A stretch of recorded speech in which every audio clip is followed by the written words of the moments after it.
brought to you by Nova शुद्ध घी।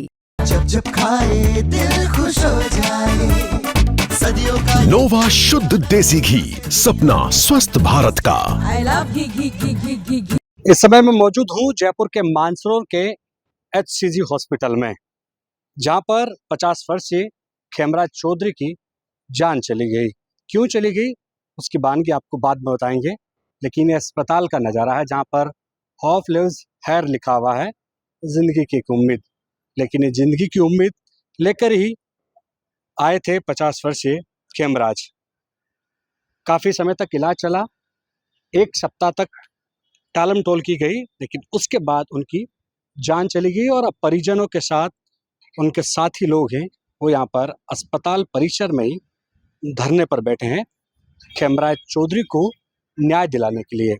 खेमराज चौधरी के बेटे हमारे साथ मौजूद है। क्या कुछ प्रकरण हुआ इनसे जानते हैं। क्या नाम आपका? सर दशरथ चौधरी मेरा नाम, गांव डोकरिया है, पंचायत मोहल्ला है, तहसील मालपुरा का रहने वाला हूं। सर हमारे पिताजी को नॉर्मल नलकी डलवाने के लिए 27 तारीख को यहाँ पे HCG हॉस्पिटल में आया था। सर मेरे को इमरजेंसी में बिठा के सर डॉक्टर नीचे आए, फिर हमारे पिताजी को वहाँ पे सर कोई पर्ची लिखी थी सर मेडिकल के लिए, पर्ची ला के लिए मैं मेडिकल पे चला गया सर। पीछे से क्या पता किसी डॉक्टर ने मेरे पिताजी को एक पाइप डालने के लिए वो पाइप डाल रहे थे, कैंची से साथ कैंची भी साथ ही थी सर।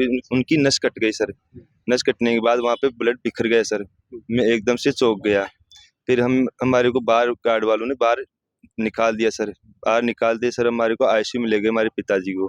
पिताजी को ICU में ले जाते सर हमारे को न तो किसी ने पूछा भाई हम इस चीज़ का ऑपरेशन करें। हमारे को आज दिन तक कोई पता ही नहीं पाया किस चीज़ का ऑपरेशन करे। 2 महीने पहले इसी हॉस्पिटल में मेरे पिताजी का कैंसर का इलाज हुआ था सर। बिल्कुल स्वस्थ थे, बोलने लग गए थे, चलने लग गए थे, और आज हमारे पिताजी की मृत्यु हो गई सर। 27 तारीख को एडमिट कराया था। अभी हमारे को पिताजी की मृत्यु, हमारे को न्याय दिलाया जाए सर। डॉक्टर क्या बोले थे? डॉक्टर ये बोले रेफर करेंगे आपको, सांस की नलकी डालेंगे, वो कह रहे हैं सर दबाव डाल के। बॉडी कहाँ है? बॉडी हमारे को पता ही नहीं सर, बॉडी कहाँ पे है सर। हमारे को तो डॉक्टर ने बोला कि आपके पिताजी की मृत्यु हो गई। उसके बाद हमारे को किसी ने नहीं बोला कि आपकी बॉडी यहाँ पे है सर। क्या पता कहाँ पे लगे सर बॉडी को। जैसा कि आपका आरोप है कि 27 तारीख को नस कट गई थी। हाँ सर, 27 तारीख को नस कट गई थी शाम को 6 बजे सर। वीडियो सामने है, वो वीडियो कौन बना रहा है? वीडियो मैं ही बना रहा हूँ सर। क्या बोल रहे उस टाइम डॉक्टर? डॉक्टर ये बोल रहे थे आप चिंता मत करो, ये आपका इलाज हो जाएगा सर, गलती से कट गई नस। जबकि गलती से कट गई है, उन्होंने माना है। हाँ इन्होंने माना, वीडियो में आया था सर। हमने नहीं किया, ये बोल रहे थे सर। और आप फूड नली को सही करवाने के लिए? हाँ सर, नली को सही करवाने, पाइप डलवाने थे, नॉर्मल पाइप। मैंने फोन किया था पहले हॉस्पिटल में, मैं आ जाऊँ 3 बजे फोन किया था घर से, मालपुरा से। उन्होंने बोला आप यहाँ पे आना पड़ेगा आपको। यहाँ पे आते ही ये कांड कर दिया सर इन्होंने। हमारे जिस टाइम लेके आए थे बाकी स्वस्थ थे? हाँ बिल्कुल स्वस्थ थे सर, चल फिर रहे थे। हाँ सर, खाना खाते थे, शाम सुबह तैयार हो गए थे सर, बिल्कुल स्वस्थ थे सर। तो ये सब कुछ मांजरा, नस कटने वाली ये चीज आपके सामने हुई? हाँ, या फिर आप कुछ नहीं, मेरे सामने हुई नस काट। मेरे को सामान लेके वापस गया ना सर, खून बिखरा ही था सर पूरा ही। क्या पता कौन सी नस काटी है सर, हमारे को पता ही नहीं आज दिन तक कौन सी सर्जरी की। हमारे को पूछा भी नहीं भाई आपका ऑपरेशन ये हुआ सर। 7-8 लाख का बिल बना दिया, बिल से प्रेशर कर रहे थे सर, आपको रेफर करेंगे, आप डिस्चार्ज ले लो। ICU से डिस्चार्ज दे रहे थे, 100% ऑक्सीजन दे के ICU से डिस्चार्ज कर रहे थे। हमने नहीं लिया सर। हमारे को पिताजी जैसे लेके आए थे वैसा वो लेने के लिए वापस बोला था सर डॉक्टर को। खेमराज के बेटे हैं जो कि आरोप लगा रहे हैं कि उनके पिता की नस काटी गई है। कुछ साथी इनके खेमराज के जो परिजन है या फिर गांव के रहने वाले हैं, ये पूरी घटना हुई उसके बाद आप धरने पर बैठे हो, क्या मांग है आपकी? हमारी ये मांग है कि जिस प्रकार डॉक्टर की जो लापरवाही सामने आई है, उस लापरवाही की वजह से एक जान चली गई है। और जान की कीमत क्या होती है इस संसार में कोई उस कीमत की पूर्ति नहीं कर सकता। आज पीड़ित परिवार को न्याय दिलाने के लिए हम यहाँ बैठे हैं।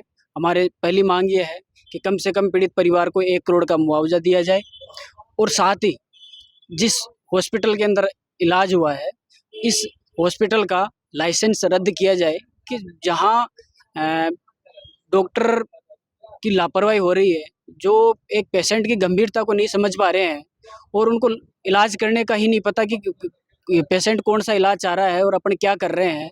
और जिस प्रकार से उन्होंने नस काटी और नस काटने के बाद इस मामले को दबाने का जो प्रयास किया गया है, 1 सप्ताह से इस दशरथ को, उनके बेटे को और उनके पूरे परिवार को गुमराह करने का जो काम इन्होंने किया है, ये एक जीते जागते इंसानियत पे घोर धब्बा है। और इस तरीके का कदम इस अस्पताल वालों ने इन्होंने उठाया है, ये इंसानियत के ऊपर सवाल खड़ा करता है।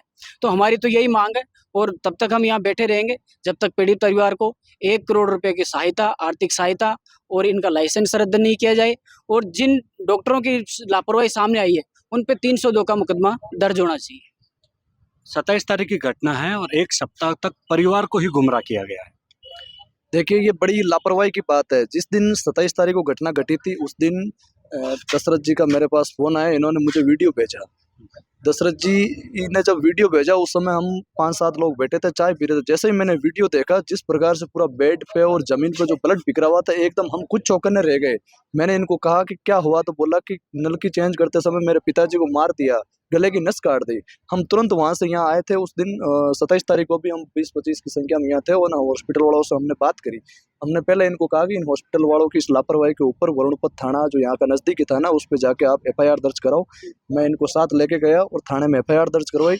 उसके बाद में डॉक्टर के मैनेजमेंट 2-3 लोग हमसे एक ऑफिस के अंदर मिले थे।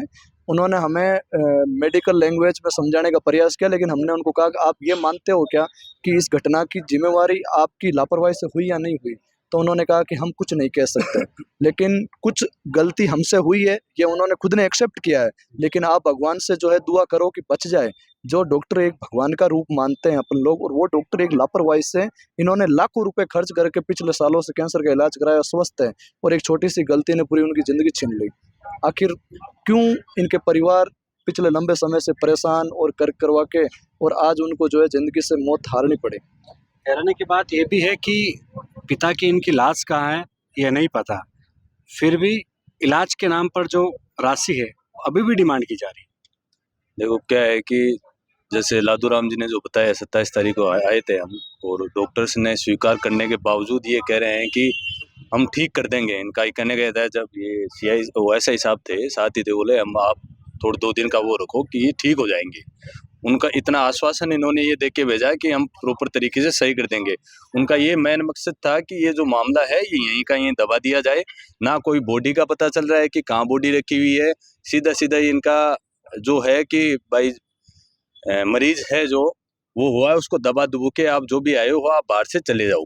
इतनी सी कहानी थी। 2-5 जने जब अंदर गए तो देखा कि गार्ड गुड उनको धक्के दे रहे हैं, जो इनके परिजन गए थे उस टाइम। जब हम संख्या बल जब ज्यादा हुआ, तब इनको लगा कि ये मामला कोई हाईलाइट होने वाला है, तब जाके ये स्वीकार कर रहे हैं कि हमने गलती की थी। जब गलती अगर स्वीकार कर ली आपने, तो फिर उस मामले को दबा क्यों रहे हो? अस्पताल जो प्रशासन है इस मामले को दबाने की क्यों कोशिश कर रहा है? कि जब गलती है, कोई ऐसा तो है नहीं कि साहब आप कोई छोटी मोटी बीमारी का इलाज कराने आए कि साहब 5 दिन में ठीक हो जाएंगे, कोई दिक्कत नहीं है। आपने मतलब डॉक्टर है, आप डिग्री करके आए हो, आप किसी नस को, आपका कौन सी नस का ट्रीटमेंट करना है, किस नस पे आपकी ब्लेड जा रही है, किस नस वो कट रही है, उसमें आपकी एक जिंदगी, मतलब एक परिवार ही गया। वो पूरा एक इंसान की मृत्यु नहीं है, पूरे परिवार की वो मृत्यु हो चुकी है। ये मानो आप, अगर एक इंसान गया है तो ये वैल्यू वो थोड़ी समझेंगे। उनको तो ये है कि हाँ ठीक आए साहब, इलाज कर दिया हमने, और साहब नस गलती से कट गए, हम गलती स्वीकार करते हैं। ये थोड़ी होता है। कल को आप दूसरे कोई पेशेंट आएगा, उसमें भी आप ये कहोगे साहब गलती स्वीकार करते हैं। और डॉक्टर्स तो अपने ऊपर लेना नहीं चाह रहे, अस्पताल प्रशासन पे डॉक्टर छोड़ रहा है, डॉक्टर प्रशासन है अस्पताल वाला, वो डॉक्टर पे छोड़ रहा है, मतलब टाला मोड़ी कर रहे हैं सारी चीज। पुलिस प्रशासन को आप आगे कर रहे हो, जो है कि हाँ भाई ये आर्मी की जो ये बुलाने की। अब आप एक बात बताओ, हमारी संख्या बल यहाँ पे अभी जितनी है उतनी ज़्यादा तो इन्होंने इनको पुलिस वालों को बुला लिया। ये क्या मतलब क्या दिखाना चाह रहे हैं कि हम आपको किसी भी चीज़ के लिए जो है न्याय के लिए लड़ने नहीं देंगे? और ये कतई नहीं होगा कि ये जिस हिसाब से सोच के बैठे हैं कि हम पैसे लगा कर हमारी बिल्डिंग लेकर हम रोब जमा के है ना जो ये चला लेंगे, ये किसी हालात में पॉसिबल नहीं होगा। हम न्याय दिलाने के लिए बैठे हैं, जैसे साथियों ने बताया वैसा ही हम बिल्कुल बैठे रहेंगे, चाहे हमारी जान ही क्यों नहीं चली जाए। खेमराज के लिए न्याय की उम्मीद लिए बैठे हुए हैं। दूसरी ओर मैं तस्वीरों में दिखाना चाहूँगा साथी के, ये देखिए नज़दीकी थाने के पुलिसकर्मी भी बैठे आराम फरमा रहे हैं, साथ ही दूसरी स्क्वाड टीम में वो QRT वाले वो भी बैठे हुए हैं। लेकिन ये खेमराज चौधरी की न्याय की संघर्ष के लिए और परिवार को आर्थिक मुआवजा उसको देने के लिए मांग कर रहे हैं। जयपुर राजस्थान तक।